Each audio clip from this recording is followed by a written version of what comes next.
আর 8ই মার্চে আন্তর্জাতিক নারী দিবসে আমি একটা দাবি রেখেছি আম্মাজিরা, যাতে প্রত্যেক পর্যটন এরিয়ায়, প্রত্যেক বাস স্ট্যান্ড, সিএনজি স্ট্যান্ডে আম্মাজিদের জন্য আলাদা যাতে মসজিদের পাশে যাতে নামাজের ব্যবস্থা থাকে।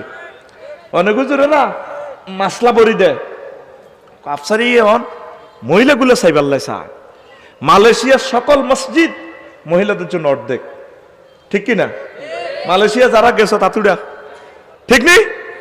আঙ্গ বাংলাদেশের ইসলাম নিরা আলাদা, সারা ওয়ার্ল্ডে আম্মাজিদের জন্য আলাদা জায়গা মসজিদে।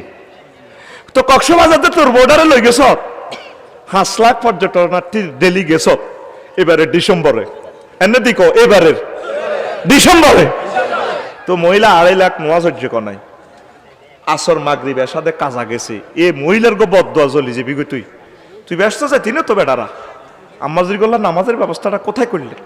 প্রত্যেক সিএনজি স্ট্যান্ড, মার্কেটে যে মহিলারা যে মার্কেট করে, আসরের সময় ঘুরাঘাড়া করে, মাগরিবের সময় করে, হুজুর তুমি তো হিডা ফতুয়া দিয়ে আটকাইতে পারলে না, তাইলে তাদের জন্য নামাজের ব্যবস্থাটা করো না।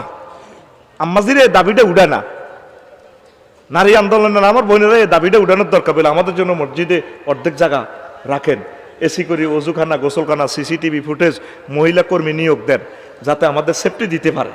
তোরা তো